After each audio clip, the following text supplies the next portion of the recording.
과거에 연준에서 일한 경험이 있고요. 저한테는 웬만한 아이돌보다 피아노를 가지고 계단을 내려갈 때 2칸씩 갔다간 큰일 나죠. 큰일 나죠. 그렇지만 급하면 2단계, 3단계, 4단계를 할 수도 있다. 네, 여러분 안녕하세요. 9월 19일 목요일 뉴스토스트 시작합니다. 저는 진행자 어피티 박진영입니다. 제 옆에는 지금 김진희 교수님 나와 계시고요. 제가 인트로 때 말씀드렸는데 FOMC 결정 새벽에 나왔고 저희가 빠르게 신속하게 여러분들께 어떤 일들이 있었는지, 이 기준금리 내린 맥락이 뭔지, 이게 왜 중요한지 등을 여쭙기 위해서 모셨습니다. 먼저 시청자분들께 간단히 소개 부탁드릴게요. 네, 안녕하세요. 저는 지금은 고려대학교에서 거시경제학하고 화폐금융을 가르치고 있습니다. 김진일이라고 하고요. 앞에 대표님께 소개시켜 주셨듯이 과거에 연준에서 일한 경험이 있고요. 그리고 미국 대학에서도 가르친 경험이 있습니다. 맞아요. 그래서 연준에서 일을 하셨다고 하셔서 이 질문 굉장히 많이 들으셨죠. 근데 그쵸? 네네. 어디 한국에서. 그쵸? 한국 2010년에 왔는데요. 네. 네, 그때도 연준이 조금 알려져 있긴 했는데 네네. 그 이후에 점점 더 특히 코로나 위기 이후에 연준이 많이 알려지고 있습니다. 사실 연준이라는 곳을 뭐 과거 마치 전생에도 알았던 것처럼 이렇게 막 자주 얘기를 하고 있는데 이렇게까지 유명해진 거는 최근의 일이잖아요, 비교적. 네. 그쵸? 네, 제가 연준에 처음 취직한 게 96년. 네. 네. 그러니까 92년까지 한국에 살다가 미국에서 공부하고 96년에 연준에 취직을 했는데요. 그때는 한국에 와서 연준에 취직했다 그러면 잘 뭔지 몰랐습니다. 한국 사람들이요. 미국에서도 잘 몰랐고요. 네, 미국에서도 잘 몰랐어요. 네. 저희 96년부터 98년까지 연준에서 일할 때 네. 우리나라에서 외환위기가 있었잖아요. 네네, 그쵸. 그때 한국에서 IMF가 가장 유명해서 흔히 IMF 위기라고 부르지만 그쵸. 그때 월드뱅크, 연준 등등도 한국에 같이 왔었습니다. 그때 조금 알려졌고요. 네. 그 다음에 다시 일한 게 2003년부터 2010년, 11년까지 일했는데 네. 그때 글로벌 금융위기, 소위 위기 말하는 때. 리만 사태가 네. 그 당시에 있었거든요. 네. 네. 그때는 진짜 연준이 전 세계적으로 그쵸. 아주 유명해진 소방수가 되면서 그쵸. 그 전까지는 하지 않던, 그 전까지는 그냥 통화 정책만 조용히 하던 조직에서 뒤에서 이제 결정하던 조직이었는데 전면에 나서서 물을 뿌리는 조직이 됐고, 코로나 땐 그게 더욱더 강화되면서 지금은 이렇게 그쵸. 어피티에서 저를 불러주실 정도로 그쵸. 전 세계적으로 유명한 조직. 좋게 말하면 유명한 거고 나쁘게 말하면 악명 높은. 또 실수도 많이 하니까요. 오늘 아침에 한 것도 실수니 아니니 말이 보면서 많죠. 보니까 말이 많던데요. 그쵸. 네, 그건 뭐 역사가 판단할 문제고, 아무튼 그런 의미로 유명해진 조직인 건 사실입니다. 그쵸, 맞아요. 저한테는 웬만한 아이돌보다 연준이라고 할 수 있을 정도로. 그래서 요 얘기도 제가 좀 여쭤보고 싶었어요. 저희 이제 FOMC 얘기 뒤에서 많이 할 거니까 연준에서 일을 하셨다고 하셨는데 이거 어떻게 하면 연준에서 일할 수 있는 거예요? 네, 그러니까 연준도 그러니까 나라마다 조직의 중간이 다른데요. 네. 뭐 한국은행도 들어가는 방법이 여러 가지가 있고, 네. 그 중에 하나가 학부를 졸업하고 나서 시험을 쳐서 네. 들어가는 식으로 한국, 일본, 영국 등등 이렇게 대부분 다 같이 뽑아서 여러 가지 일로 분배하는 방식이거든요. 공채처럼. 공채가 돼 있는 네. 게 대부분이고, 한국은행도 그렇습니다. 네. 모든 사람은 아니지만 대부분의 사람들이 공채를 하는데, 우리나라 재벌 기업도 과거에는 특정 재벌로 가면 그다음에 물산 갈 건지 전기 갈 건지 맞아요. 전자 갈 건지 이런 식으로 나눠주는 형태였잖아요. 근데 미국은 좀 사회가 독특해서 그렇게 하지 않고 직군별로 따로 뽑습니다. 그래서 제가 하는 직군은 경제학 혹은 경영학, 일부 통계학 네. 박사를 마치고 박사를 마칠 때쯤 해서 취직을 하는 아. 그런 사람들이 가장 많습니다. 네. 연구부서에 그렇게 연구부서. 많은데요. 네. 그러니까 가장 대다수가 경제학 박사를 받고 네. 1월 달에 하는 경제학 박사 잔마켓이라고 하는데요. 네. 요즘은 이제 줌으로 하는데 저희 때는 직접 가서 했습니다. 신임 박사들이죠. 네네네. 막 받을 사람들이. 그러고 또 이제 박사를 뽑을 대학교, 그리고 경제 연구기관, 연준도 거기 와서 박사를 뽑는 거죠. 네. 거기서 이제 저도 여러 개의 대학교와 연구기관과 연준에 대해서 몇 군데 오퍼 중에서 저희 지도 교수님께서 여러 가지를 보시더니 연준을 가라. 그게 제일 좋겠다. 너의 그 경제학 연구에. 네. 그래서 연준을 골라서 가게 됐습니다. 그 시기가 이제 처음에 90년대 후반 96년. 96년. 연준이 물가 안정과 고용 안정을 목표로 한다라고 들었어요. 이게 이제 우리나라 한국은행에서는 물가 안정이 그쵸 목표고. 물가 안정이 1조 1항에 있고 그쵸. 금융 안정이 1조 2항에 있습니다. 한국은행은요. 한국은행은요. 그리고 미국은 물가 안정과 금융 안정을 똑같이 그쵸. 양대 책무로 하고 있습니다. 이걸 목표로 연준에서는 어떤 일을 하게 되는 거예요? 네, 연준에서 하는 일이 뭐 중앙은행이 대충 비슷합니다. 그러니까 아까 말씀드렸듯이 한국은행법에는 금융 안정이 연준보다 조금 더 명시적으로 들어가 있어서 금융 안정국이 연준보다 중요한데요. 네. 경제학에서 나오는 여러 가지 그 방법을 이용해서 연준의 결정, 이자율 결정이죠. 네. 거기 도움이 되는 여러 가지 연구를 해서 네. 19명의 결정권자, 그중에 12명이 투표를 하는데요. 그분들에게 정보를 제공하는 아. 방식으로 주어져 있습니다. 네. 그렇게 해서 결정하는 회의가 FOMC인 거고요. 네, FOMC라는 그 회의가 1년에 8번 계획되어 있고요. 네. 물론 계획이 비상식적인 없는 것도, 것을 할 예. 수도 있고 그러다 보면 있는 게 취소하는 경우가 음. 지난 코로나 때 있었고요. 아, 그때는 많은 결정들이 좀 급하게 좀 급하게 중요한 것들이 많았으니까. 이루어지니까 계획된 거는 오히려 또 안 한 경우도 아. 있었습니다. 2020년 3월에 그런 경우가 최근에 있었는데요. 네. 그래서 8번의 금리 결정. 우리나라도 요즘 한국은행이 8번 합니다. 그렇죠. 과거엔 12번 하다가 네. 8번 하는데 거기에 올라가는 보고서, 대면 보고 혹은 서면 보고 등등을 통해서 연구를 제공하는 그게 가장 기본적인 아, 그쵸. 직업입니다. 상시적으로는 연구를 진행하고 그걸 이제 보고해서 잘 좋은 결정을 내릴 수 있게끔 하는 네. 거죠. 이것도 사이드의 질문일 수도 있는데요. 그 18명 중에서 12명이 19명. 19명 중에서 네. 그 12명은 어떻게 그 자리에서 이제 랜덤으로 아니요. 랜덤은 아니고요. 네. 19명이 어떻게 구성되어 네. 있냐 하면 그 워싱턴 DC에 본부가 있습니다. 네. 제가 거기서 근무를 했었는데요. 네. 거기에 7명이 있고요. 네. 그 7명 거기에 상주하면서 이제 19명의 일부가 되고요. 네. 그 미국의 전역에 12군데의 지역 본부가 있습니다. 네, 네. 뉴욕이 제일 크고요. 한국에는 샌프란시스코 가장 많이 알려져 있고요. 12개의 지역 본부가 있어서 네. 그 지역 본부에 총재 한 명씩 네. 12명. 그래서 7명, 12명 더하면 19명이죠. 네. 19명이 FOMC에 가서 큰 테이블에 네. 앉습니다. 네. 19개에서 조금 더 많은데요. 네. 네, 거기 19명이 있고요. 거기에 19명 중에서 이제 7명의 거버너들은 네. 자기 이름이 찍힌 그러니까 의자예요. 네. 뭐 굉장히 팔걸이가 있는 그런 아, 의자고 멋있는 뒤에 의자. 이름이 써 있습니다. 네. 네. 그래서 미국에서 이제 우리나라에 석좌 교수라고 하잖아요. 네, 네. 최어라는 게 진짜 최어의 아. 이름이 있습니다. 그걸 가져가진 않아요. 아, 그래요? 떼다 붙였다 너무 하는데 가져가고 싶은데. 네. 옛날에 영국의 교수들은 줬다 그러더라고요. 아. 네, 왜냐면 굿즈처럼. 워낙 굿즈로 의자가 비싸니까 네. 의자를 하나 만들어서 이름을 적어서 은퇴할 땐 가지고 가셔라 네. 라고 하는데 그 19명이 이제 모여서 회의를 하고요. 그중에 워싱턴에 있는 7명은 항상 투표를 합니다. 아. 그리고 12명의 지역 연준 총재 중에서 7명이 네. 뉴욕 총재는 항상 투표하고요.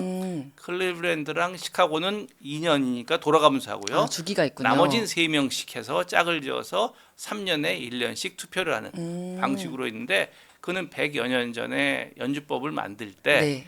그때 7명의 위원은 독립되어 있지만 네. 그래도 중앙 정부의 일원이고 가장 중요하게는 연봉이 중앙 정부의 규제를 받습니다. 아. 근데 12명의 중요하네요. 총재는 민간입니다. 네, 그래서 어. 이제 연준이 뭐 유태인의 음모론이다 뭐 나오는 정치적인 가장 게 큰 있다. 근거가 될 수 있는 게 하나가 그 조직이 민간이거든요. 그래서 그 민간 조직 12명이 다 투표하면 너무 많아서 그걸 5명으로 줄이고 12명에 5명, 네. 그 7명 해서 퍼블릭이 7명, 프라이빗이 5명으로 되게 해서 퍼블릭이 조금 많게 그렇게 한다. 구성을 했다. 했다는 소리가 있습니다. 아, 그러니까 제 짧은 지식으로 뭔가 떠올랐던 것은 최저임금 정할 때도 네. 공익위원들 들어가서 맞습니다. 꽤 많이 들어가서 중재하잖아요. 9명 네. 정도. 네. 그런 게 이제 3분의 떠올랐죠. 1씩 들어가고 그쵸, 그다음에 그쵸. 양쪽에 들어오고 그쵸, 그런 그쵸. 식으로 12명의 지역 연주 총재들이 지역의 그 민간의 사정을 반영해라. 그쵸. 돼 있고요.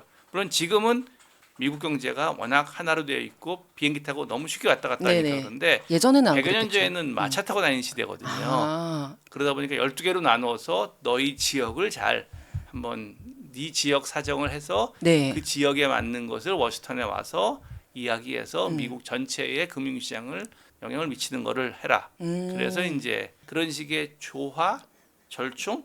근데 이제 아시안적인 시각, 네. 한국 사람 혹은 중국 사람의 시각에서 보면 굉장히 이게 질서가 없는 거죠. 굉장히 독특해 보이죠, 그렇죠? 네, 독특해 보이고, 예. 과거에는 마차 타고 계속 왔다 갔다 했었어야 될 것 같은데요. 그러니까 마차에서 많은 시간을 보냈을 네, 것 같은. 그래서 그렇게 12개를 만들었다는 마차의 속도에 관련 때문에 그렇게 만들었다는 아. 또 그런 전설이 있습니다. 이런 얘기까지 사실 제가 이제 이런 주제로 얘기하면 전 2박 3일도 얘기할 수 있거든요. 하지만 우리 오신 분들이 궁금해하실 만한 주제가 있죠. 그래서 이렇게 연준 위원들이 모여서 회의를 하는 1년에 8번 예정이 돼 있는 FOMC, 큼직한 일이 있었을 때 긴급으로 열기이기도 하지만 이렇게 통화정책 결정하는 FOMC, 9월 FOMC가 오늘 새벽까지 진행됐어요. 한국 시간 기준으로 오늘 새벽 3시 정도에 발표가 나왔는데 이제 제가 앞서서 경제뉴스 브리핑에서 말씀드렸죠. 0.50% 포인트 낮추는 빅컷 이 결정이 됐습니다. 이렇게 결정 나온 그 회의 결과 어땠는지 리뷰를 해주시면 좋을 것 같아요. 네, 추석 연휴 사이에 또 많은 일이 일어났었습니다. 네. 한국에서 과거에 추석 연휴 때 항상 뭔 일이 많이 일어나요. 그래요? 네, 왜냐하면 그때 FOMC 직후 열릴 때가 많고요. 네. 그리고 젊으신 분들은 뭐 잘 기억이 안 나시겠지만 2008년 리만 사태도 아마 추석 연휴 될 겁니다. 9월에 무슨 일들이 많았다고 네, 들었어요. 이제 많은데 그게 꼭 추석에 걸려요. 네. 저희 추석은 왔다 갔다 하잖아요. 네네. 근데 이상하게 그때 걸려서 추석 매직이네요. 나쁜 의미의 매직이죠. 그쵸. 네, 그래서 많이 걸리는데 이번에도 이제 또 추석 연휴 때 과연 25bp를 내릴까 아니면 50bp를 내릴까가 반반 네. 정도였다고 그러더라고요. 추석 전까지만 해도 25bp가 좀 더 우세했던 걸로 기억해요. 네, 뭐 80대 퍼센트대 20% 정도로 25bp를 할 것이다라고 네. 했는데 그 발표 직전에는 밖에서 얘기를 못 하게 되어 있습니다. 네. 근데 월스트리트 저널의 어떤 기자가 네. 퍼스트 네임이 닉이라는 기자인데 그 기자가 기사를 통해서 거기서 50bp도 뭐 언더 테이블이라는 정확한 표현이 기억하는데 꽤 고려할 수 있다. 근데 그분이 연준의 비공식 대변인이라는 이야기를 듣습니다. 와. 그러니까 어떤 식인지 모르겠고 네. 그건 취재의 윤리니까 얘기는 하지 못하지만 네. 해도 안 되고요. 그런데 그 기자가 얘기했을 때 예상과 다른 얘기를 했을 때 그게 실현되는 경우가 그동안 많았어요. 네, 과거에는 아밤리에 그레그 입이라는 기자였는데 네. 기자가 바뀌어서 그러니까 누구를 아는지 말 그게 그대로 의장일 수도 있고 그렇죠. 소식통. 네, 소식통. 그러니까 그렇죠. 유력한 소식통. 유력한 소식통이죠. 그쵸. 이 기자가 된 거죠. 그래서 그분이 얘기해서 그래서 50대 50으로 80대 20에서 50대 50으로 올라갔는데 네. 실제로 실현이 되고 나니까 그렇죠.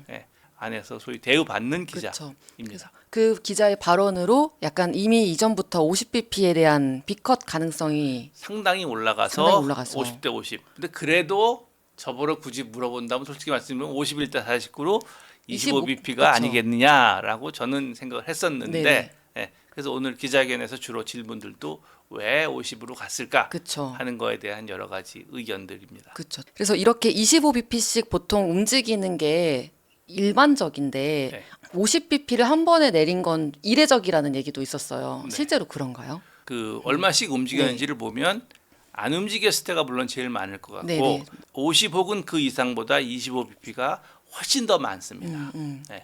물론 왜 과연 조금씩 움직이는 게 맞는지에 네네. 대한 이론은 여러 가지가 있는데 현실적으로 조금씩 움직이는 경우가 많고요. 네네. 사람들 흔히 많이 하는 게 피아노를 가지고 계단을 내려갈 때 많이 합니다. 그냥은 걸어갈 때 뭐 다리 운동한다고 2칸씩도 가지만 네네. 피아노를 2명이 옮길 때 2칸씩 갔다간 큰일 나죠. 큰일 나죠. 조심조심 해야 되니까 단계씩. 한 단계씩. 그렇게. 그래서 조금씩 하는 게 좋다고 네. 하는 것이 요즘 기조. 요즘 기조이고 네. 그렇지만 급하면 그래도 2단계, 3단계, 4단계를 할 수도 있다고 하는 것이죠.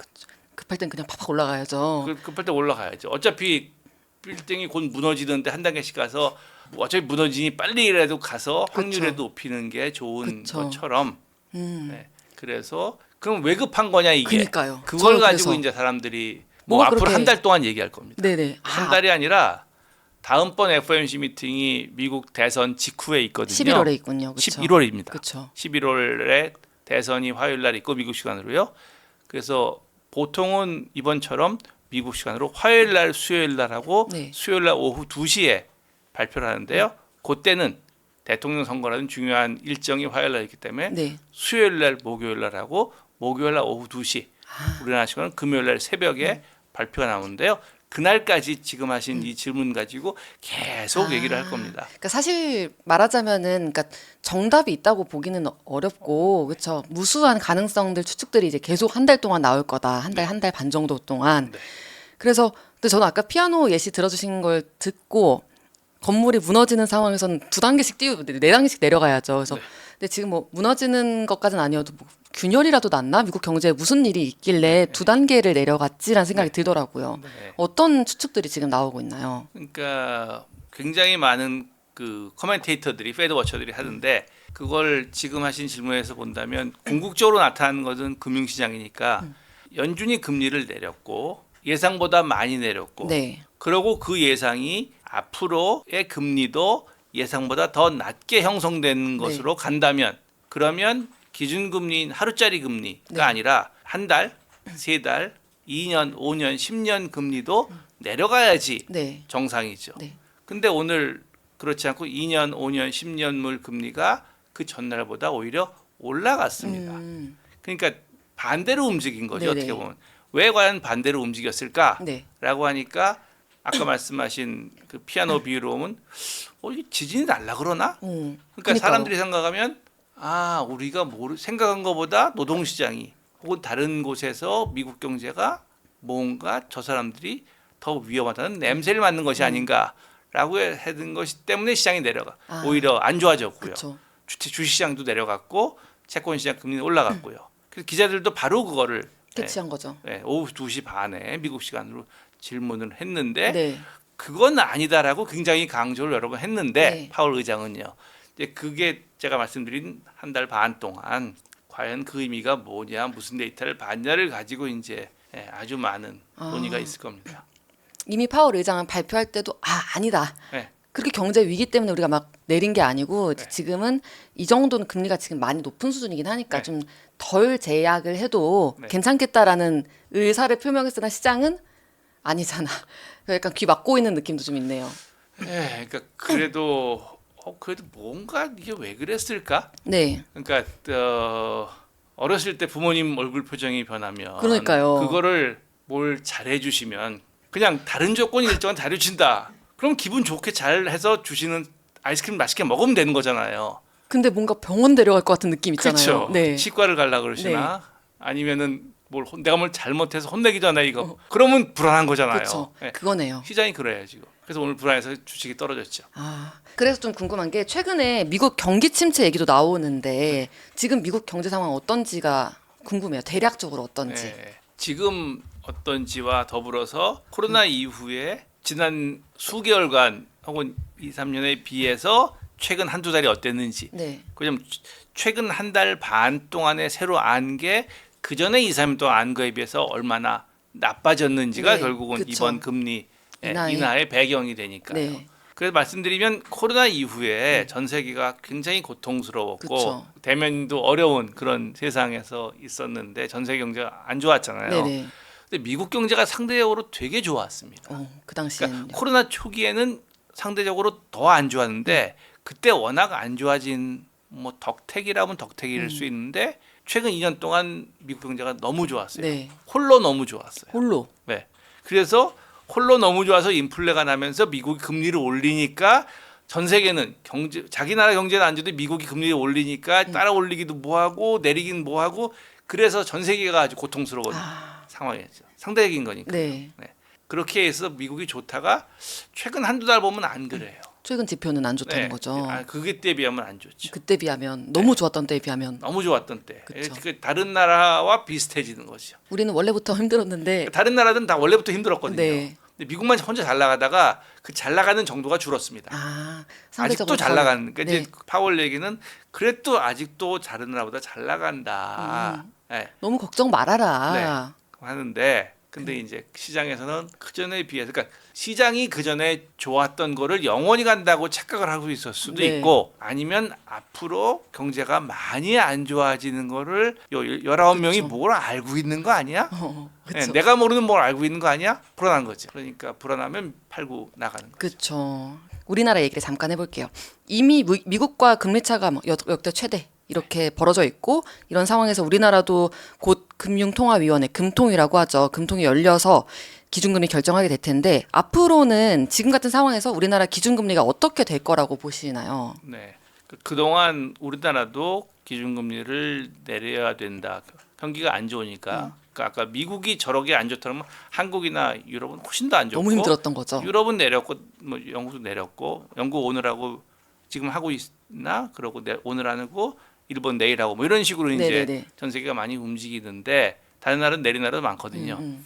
그런데 우리나라가 못 내린 이유 중에 하나가 금융시장 불안이고 가계부채라든지. 가계부채라든지 아니면 외환시장인데 외환시장은 미국 금리 영향을 많이 받죠. 네. 근데 미국이 내렸으니까 또 빅컷이라고 두 칸이나 내렸으니까 조금 더 내리는데 뭐 그 자체가 이유는 되지 않죠. 총재님이 여러 번 얘기하셨듯이 그렇지만 내리는 사람들이 조금 더 편하게 예, 걱정을 조금 덜하고 더 편하게 내릴 수 있는 근거가 마련됐다. 근거가 하나가 쌓인 거죠. 하나가 쌓였는데 좀 크게 쌓인 거죠. 그렇죠. 네, 빅컷이니까. 빅컷이니까 한 마음의 여유가 2단계 정도는 생겼다. 네. 왜냐하면 지금까지는 한국은행 기준금리 인하 얘기만 뉴스 나오면 그럼에도 미국과의 금리 차가 지금 뭐 역대 최대여서 뭐 부담스럽다라는 네. 게 항상 기사에 들어가 있었는데 네. 그거 하나 정도 빠질 수 있고. 부담이 줄었다. 부담이 없진 줄었다. 않죠. 아직도 우리가 높으니까 그쵸, 미국이 그쵸. 높으니까 근데 부담이 줄었다. 네. 예. 부담이 미국이 줄었다. 빅컷이 50bp니까 50bp만큼은 아니겠지만 뭐 한 단계 정도는 그러니까 그냥 지난번 금리 인상 사이클이 우리나라의 속도가 미국의 반이었으니까 네. 거꾸로 내려가는 것도 반이라고 생각한다면 한 단계로 해석하는데 그쵸. 무리가 없다고 말씀드리겠습니다. 역시 표현이 중요하죠, 여러분. 자, 마침 관련된 질문이 있어서 여기서 한번 얘기를 해볼게요. JD님이 질문을 주셨는데요.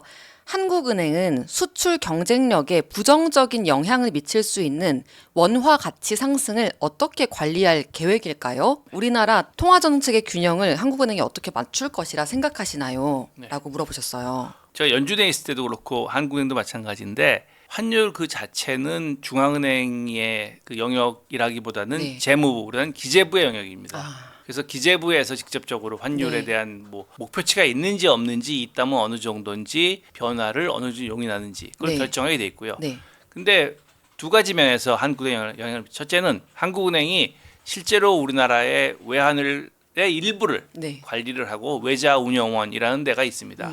그래서 외자를 운영하고 운용하는 곳. 뉴욕 사무소에서 상당히 많이 하고 있고요. 런던 사무소도 있고 많이 합니다. 그런 면에서 영향을 미치고요. 또 하나는 환율이 지금 그분이 말씀하신 대로 수출 등에 아주 많은 영향을 미치거든요. 네네. 그러다 보니까 환율이 수출에 미치는 영향을 통해서 우리나라의 경기 그리고 고용, 물가에 네. 미치는 영향을 보는 입장에서 네. 환율에 대한 연구는 굉장히 많이 하고 있죠. 음. 아까 말씀드린 대로 데이터가 오가는 것을 한국은행이 많이 알고 있기 때문에 그런 면에서 한국은행이 기재부하고 협업은 굉장히 많이 하지만 한국은행 자체에서 목표를 설정하는 것은 안 아니다. 되게 돼 있고요. 그리고 국가적으로도 목표 숫자는 설정하지 않는 걸로 알고 있고요. 네. 그러니까 환율이 되게 애매한데요. 모든 가격이 그렇지만 네. 우리나라 같으면 뭐 금융시장에 있는 가격 네.